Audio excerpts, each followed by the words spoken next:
Hello friends, करायची मग एक नवीन हेल्दी रेसिपीला सुरुवात. गरम कढईमध्ये मी 1.5 वाटी मखाने घालून घेते. तुम्ही कुठल्याही एका वाटीचं प्रमाण सेट करा आणि त्या मापानुसार ही रेसिपी बनवा.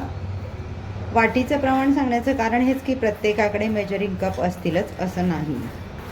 मखाने आपल्याला गॅसची फ्लेम कमी ठेवून त्यावर भाजून घ्यायचे आहेत. मखाने वजनाला हलके असतात म्हणून मी 1.5 वाटी घेतलेले. आज आपण जी रेसिपी बनवतोय ना, ती आपल्या डोक्याच्या केसापासून पायाच्या नखापर्यंत आपल्या शरीराला जे काही पोषक तत्वांची गरज असते ना, ती पूर्ण करणारी रेसिपी आहे. आता इथे एक गोष्ट लक्षात घ्या, आपण ज्या काही वस्तू भाजून घेणार आहोत त्या सर्व भाजताना आपल्या गॅसची फ्लेम ही मीडियमच ठेवायची आहे. मखाने आपले भाजत आलेले आहे. एक मखाना आपण हातात घेऊन बघूया. या पद्धतीने हातात चुरला गेला म्हणजे मखाने छान भाजून झालेले आहेत. मखाने आपण गार होण्यासाठी एका भांड्यात काढून घेऊया. त्या वाटीने आपण मखाने मोजून घेतले, त्याच वाटीने अर्धी वाटी मी बदाम घेतलेले आहे.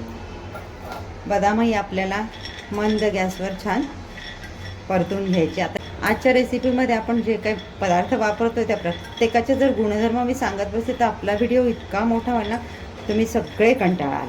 बदाम आपले छान भाजून झालेले, हलके भाजून घ्यायचे, आपल्याला जाळायचं नाही किंवा त्याच्यात तेल निघतही भाजायचे नाही आहेत. आता हे मी एका भांड्यामध्ये काढून घेते.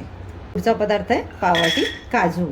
काजूही आपले हलके भाजून झालेत. काजू देखील मी आता बाजूला काढून घेते आणि ह्याच कढईमध्ये घालून घेऊयात आपण पाववाटी शेंगदाणे.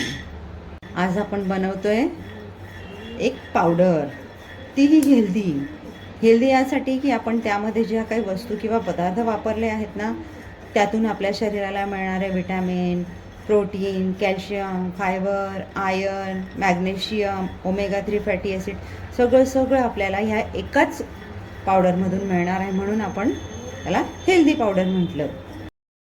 शेंगदाणे आपले भाजून झाले, तेही आपण बाजूला काढून घेऊया. आता यामध्ये घालून घेतोय आपण खारीक. वजनी प्रमाण म्हणाल तर 60 ते 70 ग्रॅम खारीक आहे. मी बिया काढून त्याचे बारीक तुकडे करून घेतलेले आहेत. खारीकमुळे आपल्या पावडरला नॅचरल गोडवा येईल. त्यामध्ये आपण साखर वगैरे काहीही वापरणार नाही आहोत. खारीक आपली छान भाजून झालेली आहे. ही पण आपण गार होण्यासाठी बाजूला काढून घेऊया. आता आपण भाजणीसाठी ज्या सीड्स घेतोय त्याचं प्रत्येकी प्रमाण हे 2 टेबलस्पून असं आहे. Pumpkin seeds, watermelon seeds, sunflower seeds या आपण प्रत्येकी 2 टेबलस्पून या प्रमाणात घेतलेले आहे. यांना आपण मंद गॅसवर भाजून घेऊयात. इथे गॅसची फ्लेम आपल्याला कमी ठेवूनच हे सगळं भाजून घ्यायचं आहे. आम्ही लहान असताना या बिया आम्ही सर्रास खायचो, त्याच्यावरच्या साली काढून. बिया आपल्या थोड्या भाजत आल्या. यामध्ये 2 चमचे जवस मी घालून घेतली आहे.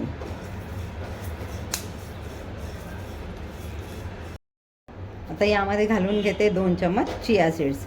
एकूण आपण 5 प्रकारच्या सीड्स इथे वापरलेल्या आहेत. चिया सीड्स घालून मी एक अर्धा मिनटं या बिया परतून घेतल्या.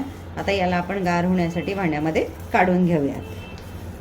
मिश्रण गार झालेलं आहे. आता याच्यामध्ये घालून घेते मी 1 वाटी साले काढून घेतलेले चणे, 10 ते 12 हिरवी वेलची आणि आपण भाजून घेतलेले मखाने. हे मिश्रण आपल्याला एकत्र करून याचं मिक्सरला बारीक वाटप करून घ्यायचं आहे. पण वाटप करताना आपल्याला मिक्सर पल्स मोडमध्ये चालवायचं आहे, जेणेकरून आपलं पावडर छान बारीक वाटलं जाईल. या पद्धतीने मी फाईन पावडर रेडी करून घेतलेली आहे.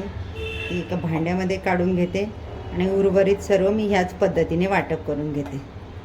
सर्व माझं वाटप करून झालेलं आहे. मिश्रण मी एकजीव करून घेते. सगळे एकत्र करून थकवा जाणवत असेल, केस गळत असतील, स्किनशी रिलेटेड काही प्रॉब्लेम्स असतील, तुम्ही जिमला जाणारे असाल, शाळेत जाणारी मुलं असाल, गृहिणी असतील, सगळ्यांना ही पावडर चालते. तुम्ही दुधाबरोबर घ्या, चपातीच्या पिठामध्ये घालून घ्या, दह्यामध्ये घालून घ्या, जसं आवडेल त्या पद्धतीने घ्या. पण रोजच्या आहारात याचा आवर्जून समावेश करा. लहान मुलांसाठी बनवत असाल तर मुलांना यामध्ये तुम्ही थोडं चॉकलेट घाला किंवा खडी साखर ॲड करू शकता. तसं आपण गोडवा देण्यासाठी यामध्ये खारीकचा वापर केलेलाच आहे. पण मुलांना थोडं गोड आवडतं तर तुम्ही इथे खडी साखरेचा देखील वापर करू शकता. हिला तुम्ही बरेच दिवस स्टोअर करून ठेवू शकता. मी माझ्या घरी बनवते. साधारणतः 1 ते 1.5 महिना माझी अशीच रूम टेम्परेचरला ठेवलेली असते. त्यामुळे स्टोअर करण्याचाही प्रॉब्लेम नाही. फक्त एकच एअरटाईट कंटेनरमध्ये, शक्यतो काचेच्या बरणीमध्ये किंवा डब्यामध्ये ठेवा. तयार आहे पोषक तत्वांनी भरपूर अशी आपली हेल्दी पावडर. भेटूयात पुढच्या व्हिडिओमध्ये अशाच एका छानशा रेसिपीसह. थँक्यू.